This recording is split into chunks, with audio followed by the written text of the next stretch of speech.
Daily. Taste the Daily. Holidays nale adu namma GT Holidays da South India's #1 travel brand. So ఇప్పుడే game changer చూసొచ్చా and అంతా సవ్యంగానే జరిగింది. To be very honest పెద్దగా చెప్పుకోవడానికి ఏం లేదు. అంటే ఒక మంచి సినిమా మనల్ని దాంట్లోని మంచి విషయాల్ని మాట్లాడడానికి వాటిని పంచుకోవడానికి ఇన్స్పైర్ చేస్తుంది. అండ్ ఒక అవుట్ రైట్ బ్యాడ్ మూవీ మనల్ని ఒక ఫ్రస్ట్రేషన్ తో అయినా మాట్లాడేలా చేస్తుంది. బట్ ఈ రెండిటికి మధ్య ఉండే మూవీస్ ఉంటాయి కదా, which is what we call like mid movies or average movies.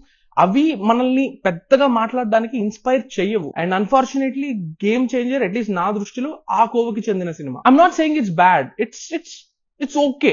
Bore కొట్టదు చూస్తున్నంతసేపు, కానీ ఇంపాక్ట్ కూడా ఉండదు. స్టాండ్అవుట్ అయ్యే అంశాలు లేకపోతే గట్టిగా ఒక ఇంప్రెషన్ ని లీవ్ చేసే ఎలిమెంట్స్ నాకు పెద్దగా ఉన్నట్టు అనిపించలేదు. హైస్ అండ్ లోస్ అనేవి పేపర్ మీద ఉన్నప్పటికీ ఆ ఎఫెక్టివ్నెస్ అండ్ ఆ ఎమోషనల్ పంచ్ అనేది సీన్స్ లో కనపడదు. ప్రతిదీ ఆ దేజావు ఎక్కడో చూసిన ఒక ఫీలింగ్ వస్తూ ఉంటుంది. And let me tell you this, Shankar గారు సోషలీ చార్జ్డ్ డ్రామాస్ కి ఒక బెంచ్ మార్క్ ఆల్రెడీ సెట్ చేసేసారు. అండ్ ఈ మూవీ ఓపెనింగ్ మూమెంట్స్ లో నాకు to be very honest I was like wow, ఆ ఓపెనింగ్ మూమెంట్స్ లో ఆ శంకర్ గారి మార్క్ కనిపించింది. కానీ ఆ మార్క్ అనేది స్టోరీ ప్రోగ్రెస్ అయ్యే కొద్దీ కొంచెం కొంచెం తగ్గుతూ వచ్చి క్లైమాక్స్ కి అయితే లిటరలీ ఒక బోయపాటి మూవీ లాగా యాక్షన్ సీక్వెన్స్ అట్లా ఎండ్ అవుతుంది. And to be very honest Boyapati గారు అలాంటి యాక్షన్ సీక్వెన్సెస్ చేస్తే వాటిలో ఎక్కువ ఇంపాక్ట్ ఉంటుంది. బేసికలీ నేను చెప్పేది ఏంటంటే శంకర్ గారి ప్రీవియస్ మూవీస్ క్రియేట్ చేసిన ఇంపాక్ట్ తో పోలిస్తే game changer pales. And no, ఇది కంపారిజన్ కాదు. I'm just reminding you of the standards that game changer should be viewed with. మీరు అనొచ్చు ఇండియన్ 2 కదా లాస్ట్ మూవీ, మరెందుకు నువ్వు పాత శంకర్ మూవీస్ గురించి మాట్లాడుతున్నావు అని. ఎస్, ఇండియన్ 2 తో పోలిస్తే obviously this is better, no comparison. But is that enough? Devara కూడా బెటర్ దెన్ ఆచార్య అని అనుకున్నాం, but does that make it a good movie? ఇది మీరు ఆన్సర్ చేసుకోవాల్సిన క్వశ్చన్. నా పాయింట్ ఆఫ్ వ్యూ నేను చెప్తున్నా. Now coming back to game changer, starting లో ఒక 2-3 విషయాలు లైక్ క్రిమినల్స్ ని, కరప్ట్ బిజినెస్ మెన్ ని, వాళ్ళని ఎలా ఈ ఐఏఎస్ ఆఫీసర్ డీల్ చేస్తాడు అనేది స్టార్టింగ్ లో కొంచెం అది ఒకే ఒకటిని గుర్తు చేసింది. But the difference between other Shankar films and this one, even though it is socially aware, is the lack of a solid emotional core. Yes, paper మీద ఉంది అప్పన్న అనే క్యారెక్టర్ ద్వారా, కానీ అది కూడా ఓవరాల్ గా అంత ఇంపాక్ట్ లేదు. Despite that I would say that ఆ ఫ్లాష్ బ్యాక్ పోర్షన్ ఏదైతే ఉందో that is the film's strongest zone. అందులో అప్పన్న అండ్ అంజలి గారు ప్లే చేసిన పార్వతి వాళ్ళ మధ్య ఉండే సీన్స్ బాగుంటాయి. ఆ కొండదేవర సాంగ్ తో పాటు ప్లే అవుతాయి. అవి చాలా మెచ్యూర్ గా అనిపించాయి. అక్కడ నాకు శంకర్ గారి టచ్ కనిపించింది. అంజలి గారి పర్ఫార్మెన్స్ కూడా చాలా బాగుంది. అండ్ అలానే ఒక మూమెంట్ ఉంటుంది ఫ్లాష్ బ్యాక్ లో దానిమ్మ పళ్ళు అండ్ ప్లేట్ తో, that is used to communicate a larger message. And దానికి ఒక కాల్ బ్యాక్ కూడా ఉంటది, ప్రాపర్ ఓల్డ్ స్కూల్ స్టైల్. అలాంటి చిన్న చిన్న విషయాలు బాగున్నాయి, కానీ there are not enough of those moments. Thankfully Ram Charan's performance honest గా ఉంటది ఆ పోర్షన్స్ లో, that makes the whole portion very watchable.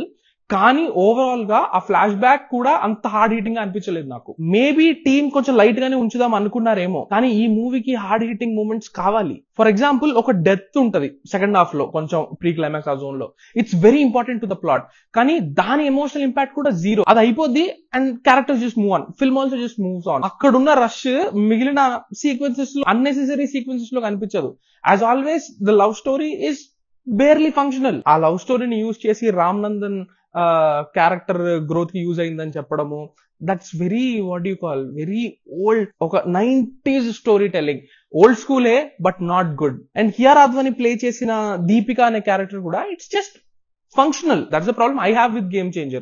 Apart from Ram Charan and SJ Surya's Bobbili Moppidevi, మిగిలిన క్యారెక్టర్స్ అన్ని కూడా ప్లాట్ పాయింట్స్ లాగానే ఫంక్షన్ అవుతుంటాయి. Real people లాగా ఎక్కడా కనిపించవు. అండ్ దానివల్ల ఒక స్ట్రాంగ్ కనెక్షన్ అనేది ఎస్టాబ్లిష్ అవ్వదు మూవీతో.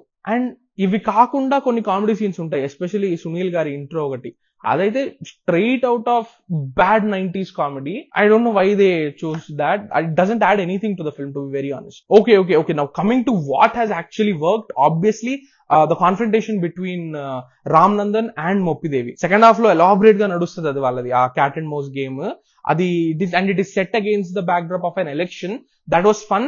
అండ్ అక్కడ నాకు ఏం నచ్చిందంటే ఈ మూవీ ఈ క్యారెక్టర్ కి ఇచ్చే ఎలివేషన్స్ అన్ని కూడా ఆ కోర్ టాపిక్ లో నుంచే సోర్స్ చేసుకుంటది. ఎక్కడ కూడా అవుట్ ఆఫ్ ద క్యారెక్టర్ లేకపోతే ఆ కథకి ఉన్న పరిమితి దాటి వెళ్ళదు. రామ్ నందన్ అండ్ మొప్పిదేవి మధ్య జరిగే సీన్స్ అటెన్షన్ ని హోల్డ్ చేస్తాయి. Movie for the most part focused గానే ఉంటది, apart from obviously that most hyped Jaragandi song, which to be very honest felt very tacky to me, especially with its VFX and all, even though the scale is apparent. Yeah, అది నాకు కొంచెం to be very honest disappointment. Game changer చూసి నేను disappoint అయ్యానా అంటే లేదు, ఎందుకంటే నేను minimal expectations తోనే వెళ్ళా. ఓవరాల్ గా చెప్పాలంటే ద ఫిల్మ్ ఇస్ ఓకేష్ అంతే. But like I said, I wish it was more impactful. Impact నాకైతే సరిపోలేదు. అండ్ పుష్ప 2లో ఎలా అయితే సుకుమార్ గారి టచ్ మిస్ అయినట్టు అనిపించిందో, ఇందులో శంకర్ గారి టచ్ మిస్ అయినట్టు అనిపించింది నాకు. That is all I have to say about game changer. Thank you. Taste Daily. Taste the Daily. Holidays nale adu namma GT Holidays da, South India's #1 travel brand.